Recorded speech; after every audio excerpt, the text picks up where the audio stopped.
Birinchi prezidentimiz Islom Karimovni Buxoroga tashrifida aynan sizni chiqishingiz prezident e'tirofiga tushgan. Keling o'sha zavqli jarayonlarni, mas'uliyatli, hayajonli jarayonlarni yana bitta esga olsak. Uyda o'tirgandim. Qo'ng'iroq bo'ldi. Savdo tez nimaga Inturistga kelgin. Buxoro Palasi edi. Buxoro Palasi. Hozirgi Vindham. Ha. Nomi o'zgargan. O'sha yerga tez kelgin deyishdi. Prezident keladilar, konsertga qatnashasan deyishdi-da. Keyin bordim.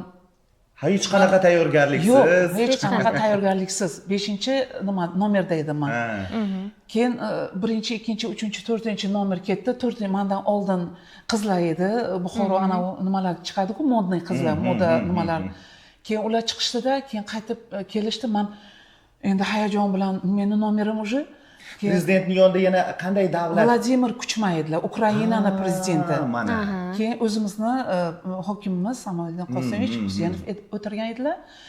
Keyin qizlar chiqishdi-yu, "Voy, bizga prezident qaramadilar ham" dedilar-da, qizlar, moda qizlari. O'zimga aytdim, "Voy, shunaqa nima qo'mati kelishgan, shunaqa qizlarga qaramagan bo'lsalar, men ashula aytsam menga qararmikinlar" dedim-da. Shu nima bilan chiqdim-da. Shunday o'sha Farg'ona o'tguncha qo'shig'imni boshladim. O'zbek raqs qizlari raqsga tushdi. Keyin o'sha ashula vaqtida Husaynovga qarab bir narsa dedilar. O'sha payt aytgan ekanlarki, "Bu qizlar Toshkentning qizlarimi?" degan ekanlar. Raqsga tushgan qizlarni. "Yo'q, o'zimizni Buxoro qizlari" deyishgan ekan. Keyin ashulamni tugatgandan keyin ta'zim qilib chiqib ketayotganimda Husaynovga unday imlab aytdilarki, "Chaqir qizni" debdilar. Keyin sizni o'sha qizni chaqir debdilar.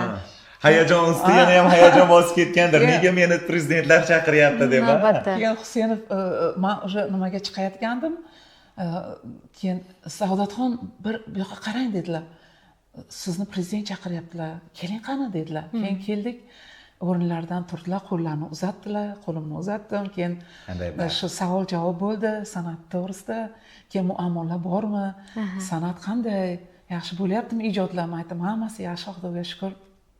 Keyin Husaynovga qarab, "Bu qizimizni unvoni bormi?" dedilar. Keyin o'sha "Yo'q, hozircha yo'q" dedilar. "Bo'lib qolar. Shu menga ma'lumotlarni bir oyni o'rtasida yuborasiz" dedilar. O'sha 2001-yil shu onam rahmatli Saodat, men borib bir nimaga boray qani, nimalar gazetalar chiqadi, xalq so'zi, qani bolam senga biror narsa chiqqanmikin dedilar-da. Shu borib o'sha nima bilan keldilar, xursand onam. Demak, o'shanda O'zbekiston Respublikasida xizmat ko'rsatgan artist unvoni